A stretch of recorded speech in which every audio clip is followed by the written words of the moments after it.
Welcome to Pistons Talk Podcast. On today's episode, what we're going to be discussing is a compiled list from the Detroit Free Press. So Marcin Kofa put out a nice article talking about 5 players the Detroit Pistons could acquire via sign and trade with the Dennis Schroeder talks.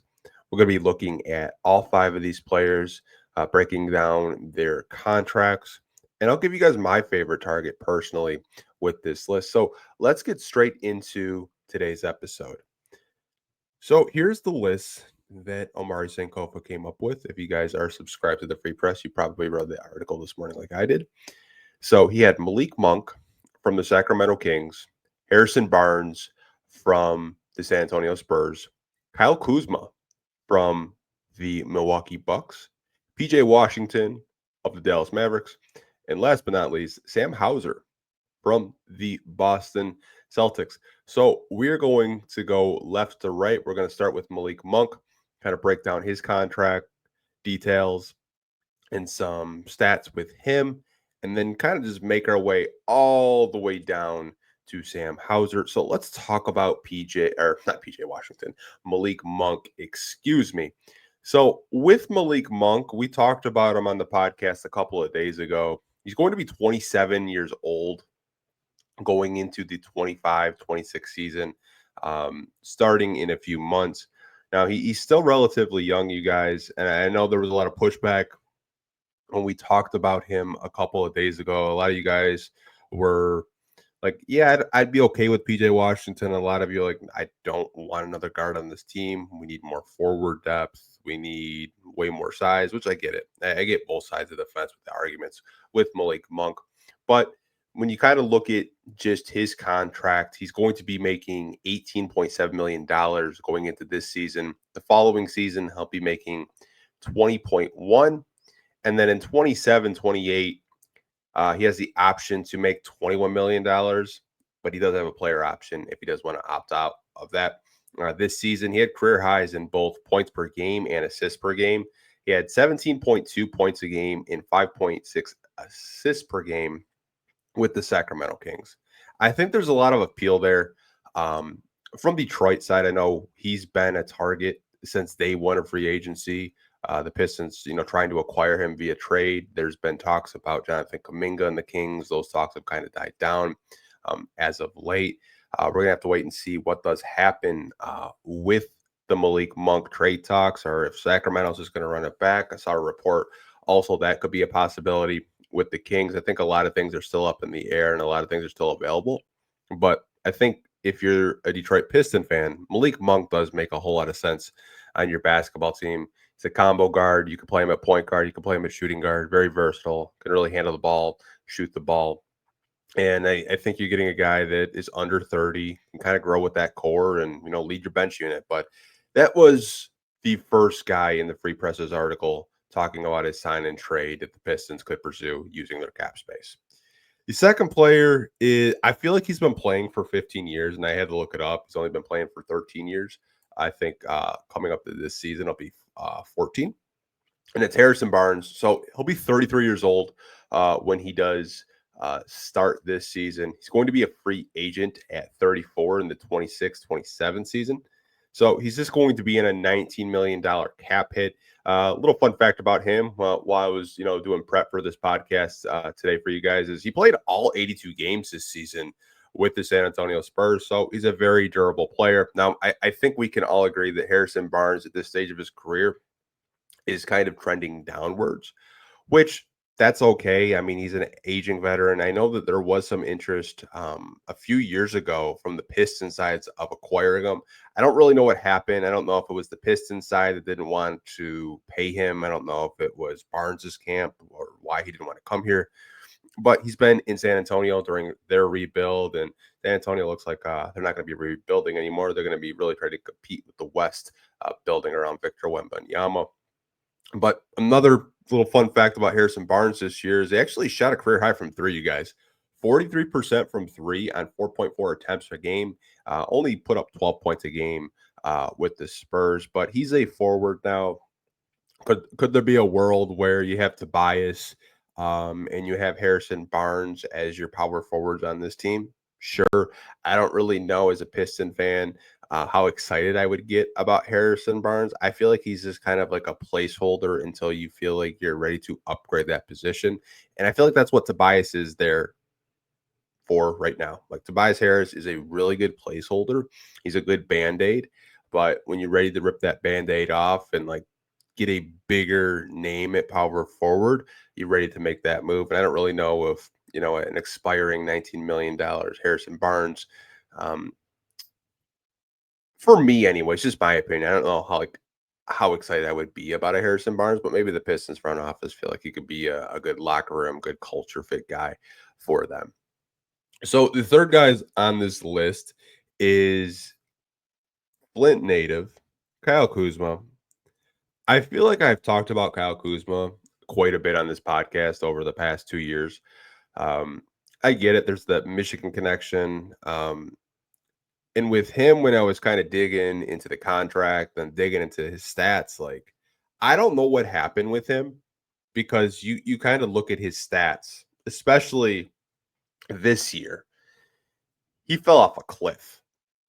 I mean, this guy was a 20-point per game scorer with the Wizards during the rebuild in 22-23 and 23-24.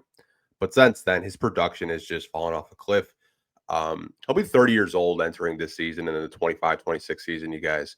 He's set to make $22 million going into this season and then $20 million in 26-27, and he'll be a free agent in 27-28. Now, I don't really know if you trade for Kyle Kuzma, does he start over Tobias? Do you play him at power forward or do you like playing him at small forward? I like to assume that JB Bickerstaff and the Pistons really value Asar Thompson in the starting lineup at small forward. And I tend to like value Asar Thompson at small forward in the starting lineup. Maybe Kuzma can kind of be that, that bridge starter if you want to bring Tobias off the bench, but he still does have around $40 million, left on his contract over the next 2 seasons. And you guys can go look at his production, just points per game, free throws are down. Like, I don't know if playing in Washington really affected him. I don't know if he's going through something personally or Father Time is just caught up with him. But going from a 20-point per game score to a 14.5 point per game score with the Wizards and the Milwaukee Bucks this season. Really eye-opening, like how much he's just fallen off, I guess is the term I'm going to use. But he is an option. I don't know if I would really be lining up to trade for Kyle Kuzma. 20-point per game, Kyle Kuzma. I probably would, but 14, 15-point per game, Kyle Kuzma, 60% from the free throw line. I don't really know if I would be lining up to try to trade for him and bring him on my basketball team right now. If he is going through anything like, personal, hope he gets the help he needs or whatever like that. But he is an option. The fourth option they had in this article from the Free Press was PJ Washington. This is actually one of my favorite targets that they did put in their article. So, a little bit about PJ Washington, you guys. He's going to be 27 years old to enter this season, and he'll be making $14.1 million, and he will be a UFA the following summer in 26-27. Had career highs in rebounds at 7.8 per game and shot 38% from three. That was only the second time in his career that he shot 38% from three. On this year was 4.2 attempts per game. But PJ Washington, I think throughout his career, has just been a very solid, productive power forward when he was with the Hornets and recently with the Dallas Mavericks. And we talked about it when we were discussing sign and trade stuff with the Kings and Malik Monk. Like, I really think the Pistons need to upgrade the backup power forward position or just the power forward position in general. Tobias Harris did a really great job last season, but I think we can all agree when we're watching Tobias Harris versus Simone Fontecchio, I think we're kind of like, crap, because the production just slipped. It's not the say Simone did a bad job. It's just I think he had a very difficult time adjusting to JB's system. where he was playing power forward because I think Simoni's more of a natural small forward. That's just my personal opinion. But I would really like PJ Washington if the Mavericks were willing to, trade him and give him up. But who knows with, acquiring Cooper Flag? Like, is there enough room for a PJ Washington in the rotation? I'd like to think so, but you never know. Crazier things have happened in the NBA. Like, I just saw a report a couple of minutes ago that there was just a 7-team trade completed, first time in NBA history. So um, we know how crazy NBA off seasons can be. We know how crazy NBA trades can be. Like no one thought Luka Doncic was going to get traded. Not comparing Luka Doncic to PJ Washington. I'm not. I'm just saying I think PJ Washington it's gettable. He's a gettable guy. I think, especially with them acquiring Cooper Flag. In my personal opinion, and I would love him in Detroit. I think there's situations where he can start if Tobias is in foul trouble or maybe injured, or maybe you can convince Tobias to come off the bench. I've always been really high on BJ Washington. I think he's just a really solid player, in my personal opinion. And he's one of my favorites on this list that Omari from the Free Press did compile and put together. Now, the last guy we have on this list is Sam Hauser from the Boston Celtics. Now, out of everybody on this list, this guy has the best contract, and it's not even close. Um, when you look at the production that you're getting from three. Now, Sam Hauser, in his 4 years in Boston, has been a 40% three-point shooter, you guys.